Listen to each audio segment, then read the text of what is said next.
ধর্ষকরা এখন ধর্ষণ করতে ভাবতেছে না। তারা ভাবতেছে যে একটা মেয়ে ধর্ষণ হলে সবার আগে বিচার করবে মেয়েটা পর্দা করতো কিনা, ওড়না নিত কিনা, এইটার উপর দিয়ে আমাদের সমাজ তাকে ছাইড়া দিবে।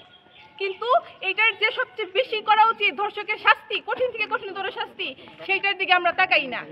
আমাদের সমাজের লোকজন আগে তাকায় মেয়েটা কেমন ছিল সেইটা আগে তারা চিন্তা ভাবনা, সেইটা আগে তারা দেখে যে মেয়েটা বোরকা পরতো কিনা এবং পর্দা করতো কিনা, না হইলে মেয়েটার নামে তারা উল্টাপাল্টা কথা শুরু করে দেয়। কিন্তু এটা কি হওয়া উচিত? এটা তো হওয়া উচিত না।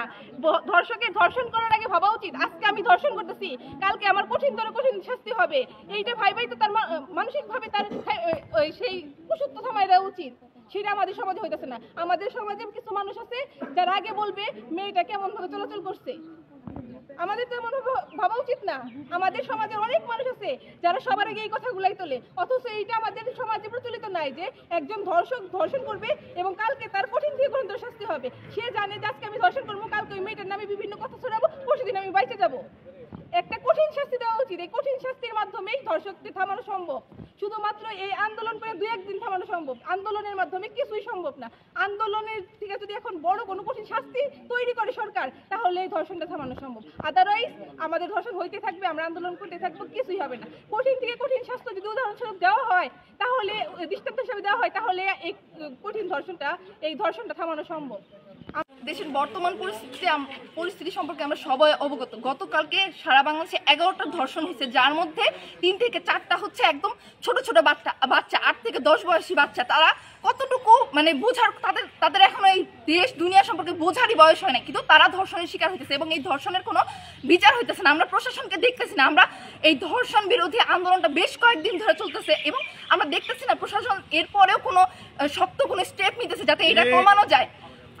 আমরা প্রশাসনের কাছে বারবার চাইতেছি তারা যত আগায় আসে, তারা যদি স্টেপ নেয়, কিন্তু আমরা কিছুই দেখতেছি না। এইটা আমাদের ফাইনাল ওয়ার্নিং। এরপরে যদি আমরা দেখি যে না, তারপরে প্রশাসন ধর্ষকের বিরুদ্ধে কোনো স্টেপ নিতেছে না, ধর্ষককে যত তাড়াতাড়ি সম্ভব ফাঁসি, 10 দিন বলেন 40 দিন বলেন, যত তাড়াতাড়ি সম্ভব ফাঁসি। ধর্ষকের কোনো মাফ, কোনো মওকুফ, কোনো কিছুর কোনো এখন কোনো ই নাই যে কোনো ই নাই যে আমরা তাকে মাফ করতে পারি। ধর্ষকের একমাত্র হচ্ছে মৃত্যুদণ্ড, একমাত্র বিচার হচ্ছে মৃত্যুদণ্ড। তাকে প্রকাশ্যে মৃত্যুদণ্ড দিতে হবে, যেন আরো 10 জন ধর্ষক যেন এই কাজ করার আগে 10 বার ভাবে। ছোট ছোট বাচ্চারা যাতে বাইরে চলাফেরা করতে পারে। আমরা কয়দিন মেয়েদের আটকা রাখবো? আপনারা কি চান যে সবগুলা মেয়ে বাড়ির ভিতরে বসে থাকুক? এটা তো কোনোভাবেই সম্ভব না।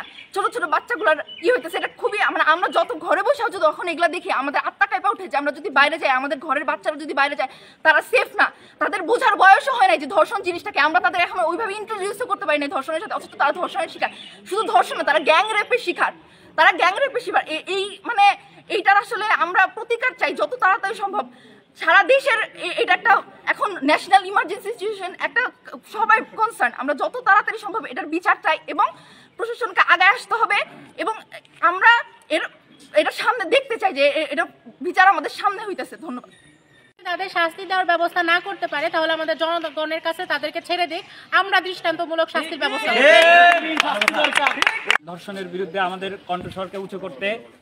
তবে আমরা যেটা বলতে চাই, আমাদের যে বর্তমান বিদ্যমান রাষ্ট্র কাঠামো আছে, এই বর্তমান বিদ্যমান রাষ্ট্র কাঠামো আমাদের মা বোনদের নিরাপত্তা নিশ্চিত করতে ব্যর্থ হয়েছে।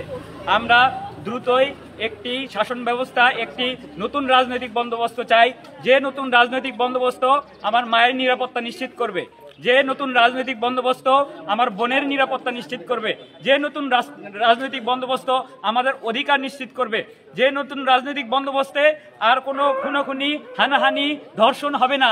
একটা শিশু, একটা মেয়ে নিরাপদে চলাচল করতে পারবে। আমরা সেই রকম একটি রাজনৈতিক বন্দোবস্তর আশা করছি। এই রাজনৈতিক বন্দোবস্তে আমি সবার ঐক্য এবং সংহতি প্রকাশের আহ্বান জানাচ্ছি। গত কয়েকদিনের মধ্যে আমাদের অনেকগুলো ছোট ছোট বাচ্চা ধর্ষণের শিকার হয়েছে। এর মধ্যে আমরা উল্লেখযোগ্য একটা ঘটনা জানি, সেটা হচ্ছে মাগুরার ঘটনা। এবং আমরা যে টাঙ্গাইলে বসবাস করছি, সেই টাঙ্গাইলের মির্জাপুরের হাডুভাঙ্গায় একজন শিশুকে ধর্ষণের শিকার হতে হয়েছে। সেই ধর্ষণের শিকার হওয়ার পরে সেখানকার স্থানীয় প্রশাসন সেখানে 1 লাখ টাকার বিনিময়ে সে ধর্ষককে ছেড়ে দিয়েছে। আমরা চাই এই যে বিচার ব্যবস্থা, সেখানে ধর্ষককে টাকার বিনিময়ে ছেড়ে দেওয়ার কোনো অপশন নাই। তাদেরকে অবশ্যই আইনের আওতায় এনে মৃত্যুদণ্ড কার্যকর করতে হবে। এমনকি আমাদের ইসলামী বিধান অনুযায়ী তাদেরকে ধরে পাথর নিক্ষেপ করে তাদেরকে মেরে ফেলার ব্যবস্থা করতে হবে। আমরা এর আগে অনেক আইন প্রয়োগ করা দেখেছি, ধর্ষককে ধরা হয় আবার ধর্ষককে ছেড়ে দেওয়া হয়, কিন্তু তাদেরকে যদি জনসম্মুখে নিয়ে আসা হয় এবং জনসম্মুখে এই রায় কার্যকর করা হয়, আমার মনে হয় ধর্ষক অনেকটা কমে যাবে। এই রায় যদি কার্যকর করা না হয়, 24-এর পরবর্তী বাংলায় ধর্ষকের পরিমাণ বাড়বে। আমরা কোনো আইন প্রয়োগ দেখতে পাচ্ছি না।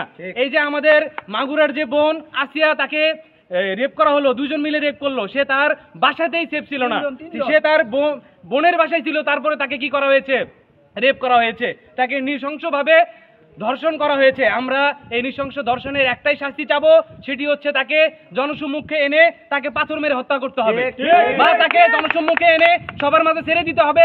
এই রায় জনগণ নিবে। এমনকি আমাদের যে মির্জাপুরে যে কাহিনীটা ঘটেছে, সেখানে আমরা দেখেছি তাকে ধর্ষককে ছেড়ে দেওয়া হয়েছে। ধর্ষককে ছেড়ে দিলে হবে না, এই আইনকে এত সহজ ভাবে নিলে আমাদের ধর্ষকদের ছেড়ে দেওয়া ছাড়া আর কোনো উপায় থাকবে না। এই জন্য আমরা চাই ধর্ষকদের জনসম্মুখে এনে তাদেরকে মেরে ফেলা হোক, তাহলে দেখা যাবে ধর্ষকের পরিমাণ অনেক কমে যাবে। আমাদের এই যৌক্তিক আন্দোলন ধর্ষণের বিরুদ্ধে, আমরা আশা করি পরবর্তীতে যত আন্দোলন হবে এই রিলেটেড ধর্ষণের বিরুদ্ধে, আপুরা বেশি একতা পোষণ করবেন। আপনারা ফাঁসি ফাঁসি ফাঁসি চাই, ধর্ষকের ফাঁসি চাই, ধর্ষকের ফাঁসি চাই।